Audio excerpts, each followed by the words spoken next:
जब हम आंखें बंद करते हैं तो हम अपने आत्मा के अंदर की गहराइयों में जाने की कोशिश करते हैं। तो क्या हमें अपने असली मकसद का पता होता है? क्या हम जीवन के महत्वपूर्ण सवालों के जवाब खोजते हैं? भगवत गीता हमें एक ऐसे सफर पर ले जाती है जो हमारे आदर्शों, मूल्यों और मार्गदर्शन का स्रोत हो सकता है। यह ग्रंथ आत्मा के अद्वितीय रहस्यों को खोजने और जीवन के महत्वपूर्ण मुद्दों का समाधान करने में मदद करता है। इस वीडियो में आप जीवन में महत्वपूर्ण और बेहतर निर्णय लेने के लिए भगवान कृष्ण की शिक्षाओं के बारे में जानेंगे। तो वीडियो को ध्यान से अंत तक अवश्य सुनें और वीडियो शुरू करने से पहले सच्चे दिल से कमेंट में जय श्री कृष्ण जरूर लिखें। तो आइए जानते हैं भगवान श्री कृष्ण की कुछ प्रमुख शिक्षाएं। प्रतिष्ठित शख्सियतों में से एक है और उनकी शिक्षाओं को भगवत गीता में प्रलिखित किया गया है। श्रीमद् भगवत गीता का ज्ञान आपकी सारी व्यर्थ की चिंताओं को समाप्त कर सकता है।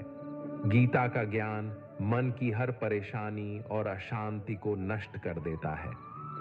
जब महाभारत का युद्ध होने वाला था तो अर्जुन बहुत ही चिंता करने लगे कि मेरे गुरु और पितामह भीष्म और मेरे सारे रिश्तेदार, मेरे सारे मित्र इस युद्ध में मारे जाएंगे और ना जाने कितने बेकसूर लोग इस युद्ध में मारे जाएंगे।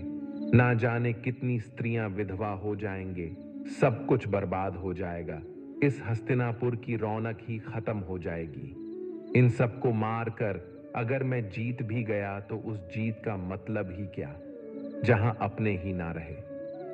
तब अर्जुन को श्री कृष्ण ने गीता का ज्ञान देते हुए कहा कि तुम जिस भी चीज की चिंता कर रहे हो, जिसके लिए भी दुखी हो रहे हो, जिसके बारे में सोच सोच के इतना परेशान हो रहे हो, वो सब कुछ एक दिन नष्ट होने वाला है। वो आज नहीं तो कल वैसे भी मिट जाएगा। और जो अविनाशी आत्मा है वो कभी भी मर नहीं सकती, नष्ट नहीं हो सकती। तो चिंता और दुख किस बात के लिए करते हो? क्योंकि जो एक दिन नष्ट होने वाला है, मिटने वाला है, मरने वाला है, उसकी चिंता करके और उसका दुख करके तुम कर भी क्या लोगे? तुम चाह कर भी उसे रोक नहीं सकते, उसे बदल भी नहीं सकते। तो क्यों चिंता करके अपना जीवन नष्ट कर रहे हो? चिंता तुम्हारे मन को दुखी और रोगी बना देगी, कायर बना देगी। और जो नष्ट हो ही नहीं सकता उसकी चिंता करने की कोई जरूरत ही नहीं है। तो परिस्थिति को चाहे तुम जैसे देखो, तुम्हारी चिंता करना बिल्कुल व्यर्थ है। वास्तव में आप भी उन्हीं बातों के बारे में चिंता करते रहते हैं, सोचते रहते हैं, जिसे आप बदल नहीं सकते, जिसे आप चाहकर भी अपने नियंत्रण में नहीं कर सकते। याद रखना, जो व्यक्ति चीजों को जितना नियंत्रण करने की कोशिश करेगा, जितना प्रयास करेगा कि जिंदगी मेरे हिसाब से चले, जो मैं चाहता हूं मुझे बस वो ही मिले, और जो चीज मैं नहीं चाहता हूं वो चीज मेरी जिंदगी में कभी ना आए, ऐसे ही व्यक्ति को सबसे ज्यादा चिंता और तनाव का सामना करना पड़ेगा। क्योंकि ये जिंदगी एक बहते पानी की तरह है और उसी पानी में दो तीन के बह रहे हैं, जिसमें से एक तीन का पानी की लहरों के साथ आनंद लेता हुआ बह रहा है। पानी जहां जा रहा है उसके बहने में वो उसका साथ दे रहा है। जहां जहां पानी जाएगा वहां वहां मैं भी इसके साथ आनंद लेता हुआ बहता रहूंगा। वो तिनका पानी के साथ बह रहा है, वो तिनका पानी के साथ नाचता हुआ जा रहा है, खुश होता हुआ जा रहा है। और एक दूसरा तिनका है जो उस पानी के बहाव के साथ लड़ रहा है। जहां ये पानी जा रहा है मैं उसका बहाव बदल दूंगा। इसके पानी को मैं वहां ले जाऊंगा जहां ले जाना चाहता हूं, क्योंकि मैंने अपनी मंजिल कहीं और सोच रखी है। अब वो पानी के बहाव के साथ लड़ रहा है, किनारों से पत्थरों से टकरा रहा है, पर पानी के बहाव को वो बदल नहीं पा रहा है, बल्कि जितना कोशिश करता है पानी से लड़ने की, उतना ही दुखी और उतना ही परेशान हो रहा है। ये जिंदगी भी ऐसे ही बहते पानी की तरह आगे बढ़ती जाएगी, लेकिन अब हमें तय करना है कि हम किस तिनके की तरह बनना चाहते हैं। या तो हम चिंता करके, खुद को परेशान करके जिंदगी से लड़ते रहे, जिंदगी से शिकायतें करते रहे, या तो फिर हम उस दूसरे तिनके की तरह बने कि जहां जिंदगी जा रही है उसी में आनंद लेना शुरू कर दे, उसी में ही खुश रहना शुरू कर दे। हमारी हालत उस व्यक्ति के जैसी है कि एक बार एक राजा किसी नगर से गुजर रहा था। उस राजा ने मार्ग में देखा कि एक गरीब बूढ़ा व्यक्ति अपने सर पर लकड़ियों का गट्ठर बांध कर ले जा रहा था। राजा को उस व्यक्ति पर बहुत दया आई।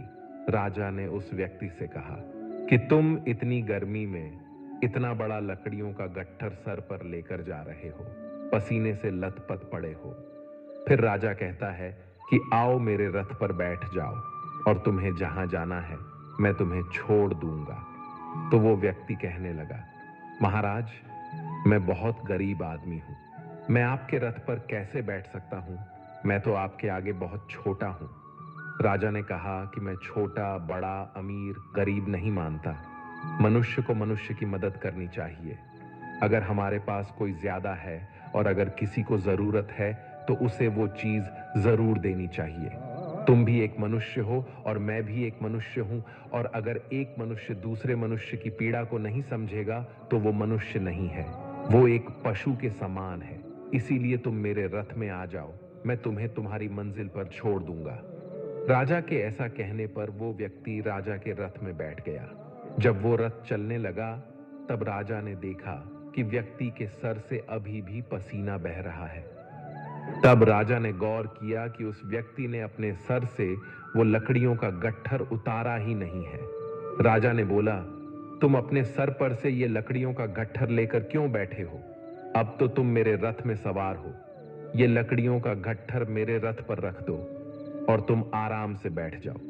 तब वह व्यक्ति कहने लगा, नहीं नहीं महाराज, आपने मुझे अपने रथ पर बैठाया, मेरे लिए यह बहुत बड़ी सौभाग्य की बात है।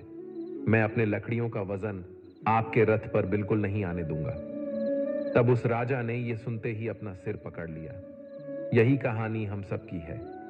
गीता में भगवान कृष्ण कहते हैं कि अपनी हर चिंता, अपना हर दुख तुम मुझ पर छोड़ दो, मैं तुम्हारे हर दुख को दूर कर सकता हूं, मैं तुम्हारी हर चिंता को दूर कर सकता हूं। लेकिन यहां हर एक मनुष्य अपने सर पर चिंताओं का, लकड़ियों का गट्ठर लेकर घूम रहा है। हालांकि कर कुछ नहीं सकता, ताकत कुछ भी नहीं है, लेकिन इंसान अपना जोर चलाता रहता है। हर इंसान को लगता है कि सब कुछ मैंने संभाल रखा है, मैं अगर कुछ ना करूं तो सब कुछ बर्बाद हो जाएगा, सब कुछ खत्म हो जाएगा। मैंने एक कहानी सुनी कि एक महल में एक छिपकली रहती थी। वो सब छिपकलियों की रानी थी। जब कहीं भी जाना होता था तो जो छिपकलियां उसके नीचे रहती थीं, वो उन्हें भेज देती थी। वो खुद कहीं भी नहीं जाती थी। एक दिन सब छिपकलियों ने उससे पूछा कि तुम हमारी रानी हो, पर तुम कहीं भी नहीं जाती, बस इस महल में ही बैठी रहती हो। ऐसा क्या कारण है कि तुम कहीं बाहर ही नहीं निकलती? तब वो रानी छिपकली कहने लगी कि इस महल की छत को मैंने ही संभाल के रखा है। अगर मैं यहां से चली गई तो इस महल की छत भी गिर जाएगी। ऐसे ही हर एक मनुष्य को लगता है कि अगर मैं नहीं रहूंगा तो कोई काम नहीं हो पाएगा। हर इंसान ये वहम पाले बैठा है कि सब कुछ करने वाला मैं ही हूं और सब कुछ मुझे ही करना है। हालांकि इतनी भी शक्ति हमारे अंदर नहीं है कि हम अपनी सांस भी खुद ले सके, और प्रकृति ने ऐसा नियम बना रखा है कि हमारी सांसें अपने आप चलती है। अगर सांस लेने का काम हम पर छोड़ दिया जाए तो हम एक दिन भी जिंदा नहीं रह पाएंगे। इधर एक पल के लिए भी हम सांस लेना भूले और उधर सामने मौत आ जाएगी। और मनुष्य को सोचने की, चिंता करने की ऐसी बीमारी है कि वो सिर्फ आज की चिंता नहीं करता और ना ही सिर्फ अपने कल की चिंता करता है। वो अपने आने वाले 10, 20, 50 साल, अपने बुढ़ापे तक की, अपने मरने के बाद तक की भी चिंता करता है। और एक बात याद रखना कि जो लोग बहुत ज्यादा सोचते हैं, बहुत ज्यादा चिंता करते हैं, उनमें कुछ भी करने की शक्ति ही खत्म हो जाती है, क्योंकि चिंता करने में ही उनकी सारी ऊर्जा नष्ट हो जाती है। ये कल युग है। इस युग में लोग सोचते ज्यादा है और करते बहुत कम है। कलयुग का मनुष्य स्वभाव से आलसी और सिर्फ व्यर्थ की बातें सोचता रहता है। जिसे करना होता है वो ज्यादा सोचता नहीं है, वो उस कार्य को कर लेता है। पर आप अपने आसपास की दुनिया पर नजर डाल के देखो, आपको अधिकतर लोग न करने वाले ही ज्यादा मिलेंगे। आपको अधिकतर लोग वही मिलेंगे जो या तो व्यर्थ की चिंता करेंगे, या तो सिर्फ आलस करेंगे, या सिर्फ बहाने ही देते रहेंगे कि इस वजह से मैं जिंदगी में आगे नहीं बढ़ पा रहा, कि इस कारण से मेरी जिंदगी अच्छी नहीं हो पा रही है। अगर मनुष्य सोचने के बजाय करना शुरू कर दे तो उसकी जिंदगी में कोई भी दुख, कोई भी समस्या ज्यादा देर तक टिक नहीं सकती है। आपके पास दो रास्ते हैं। या तो अगर आपके जीवन में कोई समस्या है तो उसके समाधान में लग जाओ, उसके सल्यूशन में लग जाओ। और अगर आपको भविष्य में आने वाले किसी समस्या का डर है तो उसकी चिंता तो आप छोड़ ही दो, क्योंकि जीवन वैसे कभी नहीं चलने वाला जैसा आपसे सोचते हो। जीवन की एक अलग ही गति है। आप अगर कभी गौर करोगे तो आपको यह समझ आ जाएगा कि आप जिंदगी में जिन बातों को लेकर चिंता करते हैं उनका कोई मतलब ही नहीं था। आपको लगेगा कि आप व्यर्थ की चिंता करते थे और जिंदगी ने कुछ और ही दिखा दिया। किसी नगर में एक बहुत धनी व्यक्ति रहता था। उसके पास इतना पैसा था जिसका हिसाब ही नहीं था। एक दिन उसने अपने सारे आदमियों को बुलाया जो उसका हिसाब किताब देखते थे, और उनसे कहा कि मेरे पास कितना पैसा है, कितनी संपत्ति है, उन सब का मुझे हिसाब दो कि आखिर मेरी कुल संपत्ति कितनी है। वो सारे हिसाब को देखने वाले उस सेठ की संपत्ति का हिसाब लगाने में लग गए। उन सबको उस संपत्ति का हिसाब लगाने में ही 10 दिन लग गए। 10 दिन के बाद जब हिसाबकर्ताओं ने मिलकर कहा कि आपके पास इतना पैसा है कि आपकी 7 पीढ़ियां बैठकर खा सकते हैं, उन्हें कोई काम करने की जरूरत नहीं है। जब उस व्यक्ति ने यह सुना कि मेरे पास इतना धन है कि मेरी 7 पीढ़ियां बैठकर खा सकती है, उन्हें कोई काम करने की जरूरत नहीं है, तो वो व्यक्ति रोने लगा। फिर सब हिसाबकर्ताओं ने पूछ लिया कि आप रो क्यों रहे हैं, आपके पास तो अपार संपत्ति है। तब वो धनी व्यक्ति कहने लगा कि आप लोगों ने कहा कि मेरी 7 पीढ़ियां बैठकर खा सकती हैं, उन्हें कोई काम करने की जरूरत नहीं है, लेकिन जब 8वीं पीढ़ी आएगी तो उसका क्या होगा? उन्हीं के बारे में मैं सोच सोच कर दुखी हो रहा हूं। यही आजकल के हर मनुष्य की समस्या है। आज सब ठीक है, लेकिन कल कुछ गलत ना हो जाए, उसकी चिंता में परेशान होते जा रहे हैं। किसी नगर में एक राजा रहता था। उसका राज्य बहुत बड़ा था और उसके राज्य के आसपास के जो भी राजा थे उनके साथ भी उसके बहुत अच्छे संबंध थे। लेकिन वो राजा चिंता करता रहता था कि अगर कल को ये सारे राजा मेरे शत्रु बन जाए, मुझ पर हमला कर दे, तो मेरा क्या होगा? मैं आगे कैसे जी पाऊंगा? मेरी जिंदगी आगे कैसे चल पाएगी? वह राजा बेवजह की इन चिंताओं में उलझा रहता था। एक दिन वह अपने गुरुवर के पास गया और गुरुवर को जाके उसने बताया कि मुझे बहुत चिंता होती है कि ये जितने भी राजा मेरे राज्य के आसपास रहते हैं, कल को अगर ये मेरे शत्रु हो गए और मुझ पर इन्होंने हमला कर दिया तो मैं कहां जाऊंगा?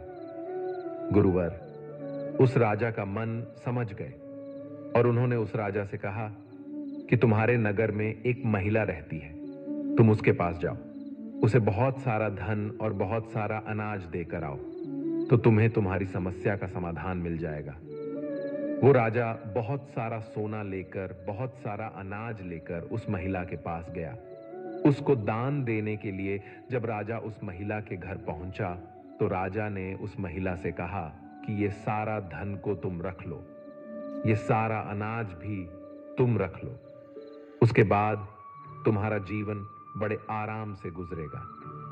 राजा की इस बात को सुनने के बाद उस महिला ने राजा से वो धन, वो अनाज लेने से मना कर दिया। वो महिला राजा से कहने लगी कि मेरे पास आज खाने के लिए भोजन है, मैं कल के लिए अपने घर में भोजन नहीं रखती हूँ। मुझे ईश्वर पर पूरा भरोसा है कि जिसने मुझे आज खिलाया है वो मुझे कल भी खिलाएंगे, क्योंकि जितना मैं संग्रह करूंगी फिर मुझे उस सामान की चिंता करनी पड़ेगी, फिर मुझे उस सामान को संभालना पड़ेगा। इससे तो बेहतर है कि जो ईश्वर मुझे आज तक संभाल रहा है, मैं उसी के भरोसे खुद को छोड़कर जीती हूँ, क्योंकि जो आज तक खिलाता आया है वो आगे भी खिलाता ही रहेगा। गीता का ज्ञान हमें यही सिखाता है। गीता में श्री कृष्ण अर्जुन को यही बात बार बार कह रहे हैं कि हे अर्जुन, अपनी सारी चिंताएं, अपने मन के सारे विचार तुम मुझ पर सौंप दो, अपने मन को हल्का कर दो, क्योंकि चिंता करके तुम सिर्फ दुख प्राप्त कर रहे हो। कभी देखा है किसी ने कि चिंता करके किसी इंसान को खुशी मिली हो, या चिंता करके किसी इंसान को अपनी समस्या का समाधान मिला हो? अगर गहराई से देखा जाए तो चिंता एक मानसिक बीमारी है। चिंता वही इंसान करता है जो कर्म में नहीं लगता, जो कर्म में ना लगकर विचारों में लग जाता है। जो व्यक्ति कर्म में लगा रहेगा उसे चिंता करने का समय ही नहीं मिलेगा, और जो व्यक्ति कर्म का त्याग कर देगा वो अपने खाली समय में चिंता ही करता रहेगा। तो अपने आप को कर्म में लगाओ। जैसे ही श्री कृष्ण ने अर्जुन को उसका कर्म याद दिलाया कि तुम्हें अपना कर्म करना है, ये सब सोचना विचार करना तुम्हारा धर्म नहीं है। तुम क्षत्रिय हो और तुम्हारा कर्म क्या है? अधर्मियों का नाश करना, जो अन्याय करते हैं, जो अत्याचार करते हैं, उनको नष्ट करना, ना कि फालतू की बातों को सोचना। वो तुम्हारा काम नहीं है। तुम दुनिया के भगवान नहीं हो। तुम कुछ नियंत्रण नहीं कर सकते हो, क्योंकि ये जीवन बस बहता जा रहा है। कब हम बच्चे से जवान हो जाते हैं, कब जवान से बूढ़े हो जाते हैं, और कब बुढ़ापे से मृत्यु की ओर चले जाते हैं, कुछ भी हमारे नियंत्रण में नहीं हो पाता। यहाँ हर इंसान जीना चाहता है, कोई नहीं मरना चाहता, लेकिन फिर भी सबको मरना पड़ता है। यहाँ हर एक इंसान जवान रहना चाहता है, लेकिन फिर भी सब बूढ़े होते जाते हैं। इस छोटी सी चीज को हम समझ ले कि ये जिंदगी बस बहती जा रही है और हम इसे नियंत्रण नहीं कर सकते। बस जो हो रहा है उसमें अपने लिए एक खुशियां और आनंद से भरी एक जिंदगी हासिल करनी है, और वह जिंदगी लड़के या चिंता करके नहीं, बल्कि खुश होकर जीनी है। तुम बिना किसी कारण की चिंता करते हो और बेवजह ही घबराते हो। तुम तो आत्मा हो जिसे ना तो कोई मार सकता है और ना ही जला सकता है। यही जीवन की सच्चाई है जिसे प्रत्येक व्यक्ति को जानना चाहिए। गीता में लिखा है कि जिस इंसान की सोच और नियत अच्छी होती है, भगवान खुद उसकी मदद करने के लिए किसी ना किसी रूप में जरूर आती है। गीता में श्री कृष्ण कहते हैं कि जो मौन को समझ ले वो पूजनीय होता है, फिर चाहे वो माँ हो, पत्नी हो, प्रेमी हो या परमेश्वर। श्री कृष्ण का कहना है कि मनुष्य को अपने कर्मों के संभावित परिणामों से प्राप्त होने वाली विजय या पराजय, लाभ या हानि, प्रसन्नता या दुख इत्यादि के बारे में सोचकर चिंता से ग्रसित नहीं होना चाहिए। गीता में लिखा है कि जिस मनुष्य ने कभी विपत्तियां नहीं देखी, उसे अपनी ताकत का एहसास कभी नहीं होगा। विपत्तियां हर मनुष्य को अंदर से मजबूत बनाती है। प्रशंसा चाहे कितनी भी करो, परंतु अपमान बहुत सोच समझकर करना चाहिए, क्योंकि अपमान वो उधार है जो अवसर मिलने पर हर व्यक्ति ब्याज के साथ चुकाता है। गीता में श्री कृष्ण कहते हैं कि अहंकार ही हर मनुष्य का विनाश करता है। अहंकार में आकर व्यक्ति अक्सर ही गलत कार्य कर बैठता है, जिसके बुरे परिणाम उसे आगे चलकर भुगतने पड़ते हैं। गीता के अनुसार मनुष्य को अपने दिमाग पर पूरा नियंत्रण रखना चाहिए। यदि हम इसे नियंत्रित नहीं करते हैं तो हमारा अपना दिमाग एक दुश्मन की तरह काम करता है। गीता में श्री कृष्ण कहते हैं कि जीवन के सच्चे साथी दो ही हैं, एक अपना किया हुआ कर्म और दूसरा परमात्मा। शेष तो सब यही मिले हैं और यही बिछड़ जाएंगे। श्री कृष्ण कहते हैं कि हमेशा सही के साथ खड़े रहो, भले अकेले ही क्यों ना खड़ा रहना पड़े। गीता में लिखा है कि अपने बीते हुए कल को त्याग देना चाहिए, क्योंकि उसका प्रभाव आने वाले कल को दूषित करता है। गीता सार में श्री कृष्ण ने कहा है कि हर इंसान की धारा जन्म मरण के चक्र को जान लेना बेहद आवश्यक है, क्योंकि मनुष्य के जीवन का मात्र एक ही सत्य है, और वो है मृत्यु। जिस मनुष्य ने इस दुनिया में जन्म लिया है उसे एक दिन इस संसार को छोड़कर जाना ही है, और यही इस दुनिया का अटल सत्य है। मनुष्य को मृत्यु से कभी भी भयभीत नहीं होना चाहिए। मृत्यु जीवन की अटल सच्चाई है। मृत्यु के प्रतिभाएं ही मनुष्य के वर्तमान खुशियों को खराब कर देता है। इसलिए मन में किसी भी तरह का डर नहीं रखना चाहिए। श्री कृष्ण कहते हैं, शरीर नश्वर है पर आत्मा अमर है। यह तथ्य जानने पर भी व्यक्ति अपने इस नश्वर शरीर पर घमंड करता है, जो कि बेकार है। शरीर पर घमंड करने की बजाय मनुष्य को सत्य स्वीकार करना चाहिए। जिंदगी में कभी उदास मत होना, कभी नाराज नहीं होना। यह जिंदगी एक संघर्ष से चलती रहेगी। बस तुम अपना जीने का अंदाज ना खोना। जो इंसान आपके बुरे समय में आपका भागीदार है, अपने अच्छे समय का सच्चा भागीदार वही है। हम अपने आप को भगवान के समक्ष अर्पित कर दें, यही सबसे उत्तम सहारा है और भय, चिंता और शोक से मुक्ति पाने का एक सर्वश्रेष्ठ मार्ग भी है। यदि आप चाहते हैं सभी आपसे प्रेम करें, तो प्रेम की शुरुआत पहले आपको करनी होगी, क्योंकि प्रकृति का नियम है, जो बोया है वो ही निकलेगा। सदैव संदेह करने वाले व्यक्ति के लिए प्रसन्नता ना इस लोक में है, ना ही कहीं और। मनुष्य अपने विश्वास से निर्मित होता है। जैसा वो विश्वास करता है वैसा वो बन जाता है। मन की गतिविधियों, होश, विश्वास और भावनाओं के माध्यम से भगवान की शक्ति सदा तुम्हारे साथ है और लगातार तुम्हें बस एक साधन की तरह प्रयोग करके सभी कार्य कर रही है। उससे मत डरो जो वास्तविक नहीं है, ना कभी था, ना कभी होगा। जो वास्तविक है वो हमेशा था और उसे कभी नष्ट नहीं किया जा सकता। व्यक्ति जो चाहे बन सकता है यदि वह विश्वास के साथ इच्छित वस्तु पर लगातार चिंतन करे। हर व्यक्ति का विश्वास उसकी प्रकृति के अनुसार होता है। मैं उन्हें ज्ञान देता हूं जो सदा मुझसे जुड़े रहते हैं और जो मुझसे प्रेम करते हैं। प्रबुद्ध व्यक्ति सिवाय ईश्वर के किसी और पर निर्भर नहीं करता। मैं धरती की मधुर सुगंध हूं, मैं अग्नि की उष्मा हूं, सभी जीवित प्राणियों का जीवन और सन्यासियों का आत्म संयम हूं। आप ही अपना मित्र और आप भी अपना शत्रु है, क्योंकि स्वयं का पतन और उद्धार दोनों आप निर्धारित करते हैं। गीता में कहा गया है, जो इंसान किसी की कमी को पूरी करता है वो सही अर्थों में महान होता है। जब तक शरीर है तब तक कमजोरियां तो रहेगी ही। इसीलिए कमजोरियों की चिंता छोड़ो और जो सही कर्म है उस पर अपना ध्यान लगाओ।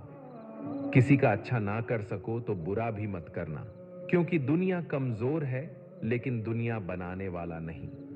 सच्चा धर्म यह है कि जिन बातों को इंसान अपने लिए अच्छा नहीं समझता उन्हें दूसरों के लिए भी प्रयोग न करे। बिना फल की कामनाएं ही सच्चा कर्म है। ईश्वर चरण में हो समर्पण वही केवल धर्म है। जो मन को नियंत्रित नहीं करते उनके लिए वह शत्रु के समान कार्य करता है। गीता में कहा गया है, कोई भी अपने कर्म से भाग नहीं सकता। कर्म का फल तो भुगतना ही पड़ता है। जब इंसान अपने काम में आनंद खोज लेते हैं तब वे पूर्णता प्राप्त करते हैं। इतिहास कहता है कि कल सुख था, विज्ञान कहता है कि कल सुख होगा, लेकिन धर्म कहता है अगर मन सच्चा और दिल अच्छा हो तो हर रोज सुख होगा। ज्यादा खुश होने पर और ज्यादा दुखी होने पर निर्णय नहीं लेना चाहिए, क्योंकि यह दोनों परिस्थितियां आपको सही निर्णय नहीं लेने देती हैं।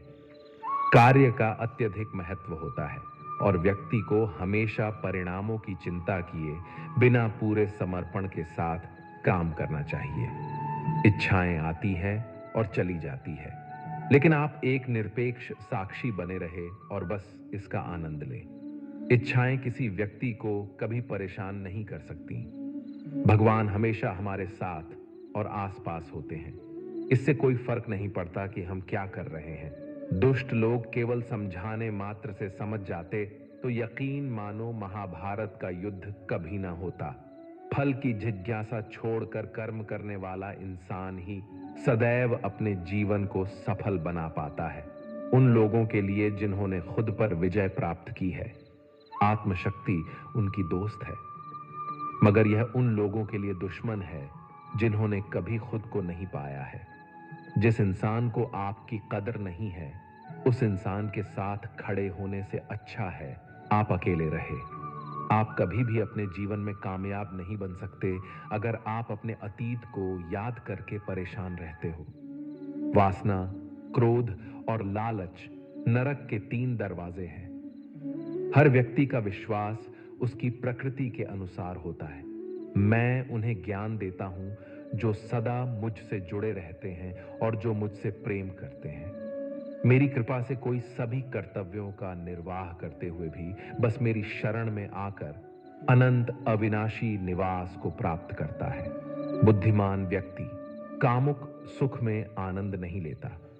जो कार्य में निष्क्रियता और निष्क्रियता में कार्य देखता है वह एक बुद्धिमान व्यक्ति है। मैं धरती की मधुर सुगंध हूं, मैं अग्नि की ऊष्मा हूं, मैं ही सभी जीवित प्राणियों का जीवन भी और मैं ही सन्यासियों का आत्म संयम हूं। तुम उसके लिए शोक करते हो जो शोक करने के योग्य नहीं है और फिर भी ज्ञान की बातें करते हो। बुद्धिमान व्यक्ति ना जीवित और ना ही मृत व्यक्ति के लिए शोक करते हैं। बुद्धिमान व्यक्ति को समाज कल्याण के लिए बिना आसक्ति के काम करना चाहिए। कर्म मुझे बांधता नहीं, क्योंकि मुझे कर्म के प्रतिफल की कोई इच्छा नहीं। कर्म उसे नहीं बांधता जिसने काम का त्याग कर दिया है। आप अपने अनिवार्य कार्य करो, क्योंकि वास्तव में कार्य करना निष्क्रियता से बेहतर है। आत्मज्ञान की तलवार से काटकर अपने हृदय से अज्ञान के संदेह को अलग करके अनुशासित बनो। मनुष्य अपने विश्वास से निर्मित होता है। जैसा वो विश्वास करता है वैसा वो बन जाता है। इस जीवन में मनुष्य ना तो कुछ खोता है और ना ही कुछ व्यर्थ होता है। मन अशांत है और उसे नियंत्रित करना कठिन है, लेकिन अभ्यास से इसे वश में किया जा सकता है। केवल मन ही किसी का मित्र और शत्रु होता है। व्यक्ति या जीव का कर्म ही उसके भाग्य का निर्माण करता है। जब मानव अपने कार्य में आनंद खोज लेता है तब वह पूर्णता प्राप्त कर लेता है। क्रोध से भ्रम पैदा होता है, भ्रम से बुद्धि व्यग्र होती है। जब बुद्धि व्यग्र होती है तब तर्क नष्ट हो जाता है। जब तर्क नष्ट होता है तब व्यक्ति का पतन हो जाता है। सदैव संदेह करने वाले व्यक्ति के लिए प्रसन्नता ना इस लोक में है ना ही कहीं और। मन की गतिविधियों, होश, विश्वास और भावनाओं के माध्यम से भगवान की शक्ति सदा तुम्हारे साथ है और लगातार तुम्हें बस एक साधन की तरह प्रयोग करके सभी कार्य कर रही है। ज्ञानी व्यक्ति ज्ञान और कर्म को एक रूप में देखता है, वही सही मायने में देखता है। प्रबुद्ध व्यक्ति के लिए गंदगी का ढेर, पत्थर और सोना सभी एक समान है। निर्माण केवल पहले से मौजूद चीजों का प्रक्षेपण है। उससे मत डरो जो वास्तविक नहीं है, न कभी था न कभी होगा। जो वास्तविक है वो हमेशा था और उसे कभी नष्ट नहीं किया जा सकता।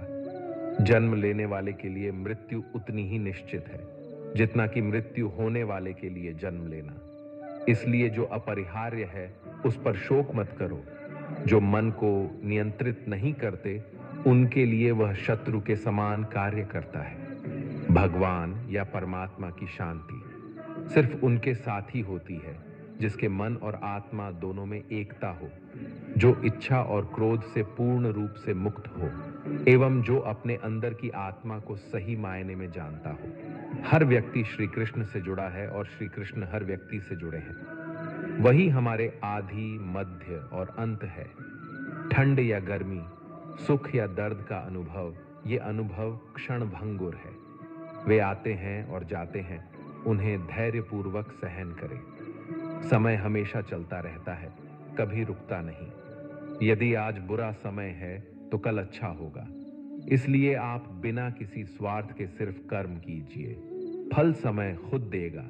मैं किसी का भाग्य निर्माण नहीं करता, हर व्यक्ति अपना भाग्य स्वयं बनाता है। पृथ्वी, जल, अग्नि, वायु, आकाश, मन, बुद्धि और अहंकार, ये मेरी प्रकृति के 8 विभाग है। जो कुछ हुआ अच्छे के लिए हुआ, जो हो रहा है अच्छे के लिए हो रहा है, जो होगा वह भी अच्छे के लिए ही होगा। आप वही है जिसमें आप विश्वास करते हैं। आप वह बन जाते हैं जो आप मानते हैं कि आप बन सकते हैं। जिस इंसान के चारों तरफ नकारात्मक लोग रहते हैं, उस इंसान का मंजिल से भटक जाना तय है। जो कुछ भी है वो वर्तमान में है। जो बीत गया है वो नहीं आएगा, और जो आने वाला है उसकी चिंता नहीं, बल्कि खुले हाथों से इसका स्वागत करें। भ्रम और संदेह से परे, जब आप भगवान से प्यार करते हैं तो आप हर चीज से प्यार करते हैं। मन उन लोगों के लिए दुश्मन की तरह काम करता है जो इसे नियंत्रित नहीं करते हैं, और जिसने अपने मन को जीत लिया है उसके लिए मन सबसे अच्छा मित्र है। सत्य कभी नष्ट नहीं हो सकता। अच्छा करने से नहीं डरना चाहिए। कर्म का धर्म से अधिक महत्व है, क्योंकि धर्म करके भगवान से मांगना पड़ता है, पर कर्म करने पर भगवान स्वयं फल देता है। इंसान कर्म करने में मनमानी कर सकता है, लेकिन फल मांगने में नहीं। तुम कृष्णा की तलाश करो, कृष्णा स्वयं तुम्हें ढूंढ लेंगे। कृष्ण कहते हैं कि मनुष्य अपने कार्यों के अनुसार ही उन्नति व अवनति प्राप्त करते हैं। यह जीवन अगले जीवन की तैयारी है। मनुष्य को सदा अच्छे कार्य करने चाहिए।